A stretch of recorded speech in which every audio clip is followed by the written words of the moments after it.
Hello, fellow weirdos, would-be cartomancers, and friends. It is I, Faust, your chaotic neutral neighborhood swamp witch, and today we're going to talk about 6 beginner mistakes to avoid when learning or relearning how to read tarot. There will be timestamps in the description box in case you have something you want to skip to, or if you come back later and you want to hear something again. If you're new here, and you are, because I started this channel yesterday, go ahead, subscribe, like, if you want to, no pressure, let's get to it. The first thing I want to talk about today isn't on my list. It's just a public service announcement. There is an affliction, a curse within the tarot community, and we can do better, guys. Help me out with this. Step 0, stop using the G word. You know the one. It's a racial slur against the Roma people. Please stop. Please stop. It's not cute. Just stop. Let's all agree to stop. Can we do that, please? There's just this image within our collective consciousness as human beings that someone who's a diviner is a person of a certain look with the coin belt and a scarf in her hair, or, you know, can we just stop that? Bottom line, if you're going to learn tarot from me, we're not going to be racist. So, step 0, please don't use the G word. Don't give your money to people who use the G word, to people who brand their tarot decks with the G word. If you have a G word deck that is a heirloom, gift from a friend, then, I mean, respect it. I'm not here to tell you to throw it in a fire. Maybe help it become a better deck.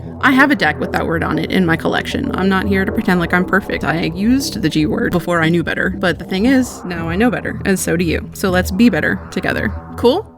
Great. Now, let's talk about how to be a better diviner. Our first tarot don't can and will be its own video down the line. It's quite simple. Don't use the wrong deck. If you already have the perfect deck, you're married to it, you've said your vows, you've slept with it under your pillow, which is something I recommend doing, for real, by the way, not the marriage part, the pillow part, you have my blessing to skip this part. But if that deck confuses you, if there's something about it that you're unsure of, if it didn't come with a book and you have no idea what the cards mean, or if you haven't found a deck yet and you're still in the market, this part is for you. I'm going to drastically oversimplify tarot decks that are generally available by dividing them into 3 categories. The first category is standard Rider-Waite-Smith decks, commonly referred to as simply Rider-Waite decks. But as I learned from my good friend Amie at one of her lectures at DragonCon, shout out to Amie Ravenson, we don't want to leave out Pamela Colman Smith. Our girl deserves her due credit. Decks in this category are probably the first thing that comes to mind when you imagine a tarot deck. It's got the major and minor arcana, and it has 4 suits, coins, wands, cups, and swords. If you're like me and you are drawn to unique things with a certain aesthetic, by all means, you're not confined to just the standard deck that has the age-old imagery on it with the fool with his back to you with his little walking stick and, you know, Pamela Smith's illustrations. You're not restricted to those if you're not keen on them. There are some deviations that follow the rules of category 1, like my dragon deck. With these alternative decks, you basically have the same spirit and meanings attributed to the cards as A.E. Waite, but with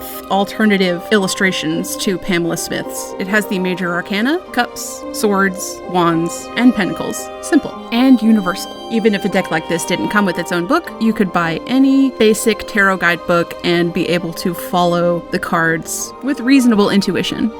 Category 2 is what I'm going to specifically recommend against for now if you're brand new to the practice. If you're already familiar with tarot, then the sky's the limit. There are so many fun and wild interpretations of Rider-Waite-Smith out there. But if you're still cutting your teeth, I would avoid decks that use alternative names and symbols to the traditional suites of the minor arcana. And what I mean by that is instead of wands, cups, swords, pentacles, you've got something different, like the psychedelic Wizards of Barge deck, which still has swords, but instead of the traditional other 3, it has curses, cults, and beasts. And to add to a later point, that deck does not come with its own book, which would be pretty frustrating as a newbie reader, I think, because you would have to constantly be cross-referencing, okay, wait, this one is cults, which suit is that in the guidebook that I have, and then look up the card. It's just an extra step that if you can live with it, and you really like the aesthetics of a deck, awesome. But if you're not married to a deck yet, just save yourself a little bit of a headache and start out with something that follows the standard 4. Even if it has its own book, which is a huge plus, if you grow accustomed to that theme, then standard decks might confuse you down the line.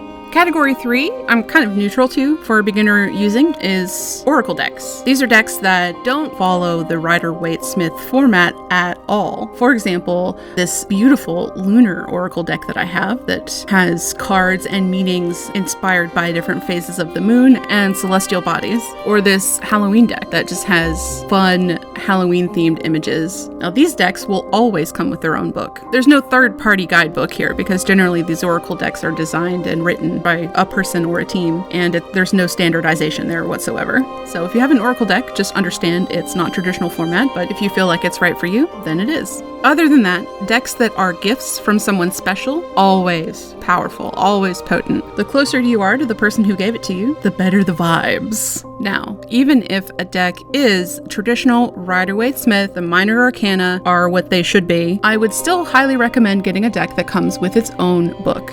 Even decks that follow Waite's format to the letter can have different meanings in the spirit of the cards, depending on the vision and beliefs of its creator. Quick example, 6 of Pentacles typically means generosity and giving time and resources to those who have less than, but in my favorite tarot deck, the 6 of Pentacles means greed and cruelty. Very different. But it's the beliefs of its creator. In this case, I suspect beliefs about capitalism likely played a role. That's neither here nor there, but it is the most expressive example that I know of.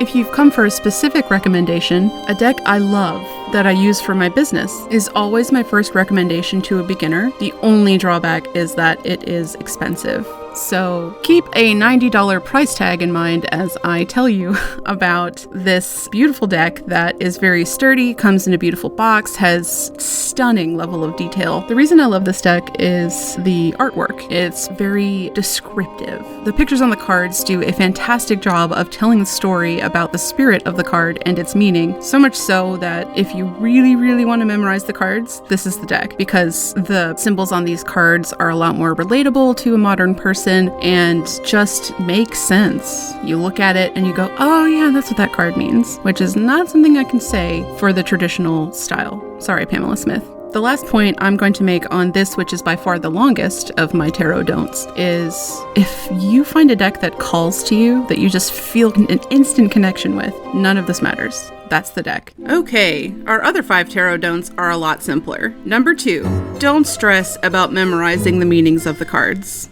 There's not a test. It's okay to read the book. No one is expecting you to memorize all 72 cards of the standard Rider-Waite-Smith deck, ever, really. Not even if you've been a practitioner for years. I did not bother to memorize until I started my business because I felt as though it would look a little unprofessional to be consulting the book in the middle of a session with a client. But until then, I didn't feel it was necessary. A lot of the time when you're reading for yourself especially, you'll be all alone, so nobody's gonna judge you. No one's even gonna know. It's a huge task to memorize them, especially if you're new. Don't feel like you have to. If you go to your grave not knowing that the Queen of Cups symbolizes empathy and nurturing compassion, she'll forgive you. Because, of course she will. She's the Queen of Cups. Number 3, and this is a controversial one. If you're learning tarot from me, this is just how you're gonna learn, but there are some people that would tell me that I'm wrong. So, in the words of one of my favorite people on planet Earth, let me say something controversial yet brave. Don't feel confined to the traditional spreads. Don't feel like you've got to memorize the Celtic cross and lay out 10 cards in a weird pattern. It doesn't have to be that way. You don't have to put the cards in front of you in a crazy pattern. It's not necessary. I treat readings like a conversation between the deck and myself. I'm just an interpreter. I pull cards until I feel an intuitive need to stop, and then I look at them and take in the big picture. And not to toot my own horn, but I have never done a structured reading like that ever, and while I'm not going to say I am never wrong, I will say I'm right a lot. It's worked out for me really well. Just pull cards. Have a conversation with your deck. That's what it's for. You don't have to get fancy about it. To be fair, I am a creature of chaos, and that's what works for me. If you are someone who is more comfortable with something more structured and you like the idea of having a pattern established for you, go for it. I'm not telling you not to. I'm only saying you don't have to. All right, friends, take a deep breath, have a seat, because number 4 is going to be hard to hear. Our 4th tarot don't is don't ask the same question over and over if you don't like the answer that you got. I know that sounds fairly obvious, but think about it. If you really like someone, for example, and you pull a card and it says you guys aren't a good match, what are you going to do? Put it back in the deck? Maybe pull another one? No. That's what you got. That's what the deck said. Sorry. Sometimes the cards will be the bearers of bad news that you don't want to hear. It sucks, but don't ask again. Let it go. It's human nature to want to reject information that we don't want to hear. If you get a card you don't like, your tarot deck isn't a magic 8 ball that you can just shake and shake and shake until the little D8 and there comes up with something that you want to see. If it gives you bad news, thank it for the insight and move on. If you don't feel that you are capable of being impartial, if you're too invested in something to be able to do this, there's no shame in asking someone to help you. If I have something that I'm just too invested in and I can't trust myself to be unbiased when I read, I ask a friend to read for me. I know that sounds outrageously self-serving because I offer my services for a fee, but sometimes we're not capable of being objective enough to read for ourselves if it's something that's really important to us. So if you are going to start reading cards for yourself, keep that in mind, and if you find that you're only open to one answer, either don't ask or have someone ask on your behalf. Whew, okay. That was really the big one, the point I wanted to drive home the most, because I feel like it is the most common mistake, and it's the most tempting mistake, to be sure. But moving on, our number 5 tarot don't query your deck too often. I'm not going to say there's a specific cooldown time that you should set your watch to, but if you get kind of an inkling in the back of your mind that your deck is done talking, which is something that happens to me often, this is going to sound pretty weird to people who aren't practitioners. I'm aware of that, so just so you know, I'm at least a self-aware weirdo, but decks can sometimes just kind of get tired of talking to you.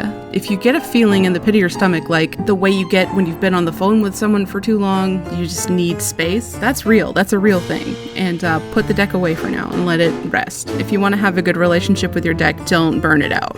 And finally, keeping all of that in mind, our number 6 tarot don't is don't let the cards scare you. First of all, in case you didn't know, the death card doesn't mean you're gonna die. If you pull the death card, don't run to your lawyer's office and requisition a living will. It just means that something that you've outgrown is coming to an end. But even if you do get cards that are genuinely scary, like the Tower, 10 of Swords, 3 of Swords, most of the swords, don't let it scare you. Don't let it disrupt your life. If you find that reading the cards and getting bad news is disruptive to your mental health, stop. The future is malleable, and nothing is set in stone. What the cards are showing you is a glimpse of how things could be. If you get something scary, don't lose sleep over it. Reevaluate some things in your life that might need to be addressed, that could be causing problems. Tarot is a tool, and you are an interpreter, and that is all. It's not a tiger at your back.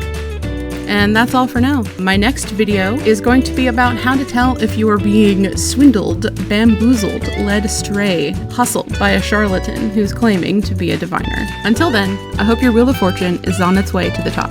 Much love.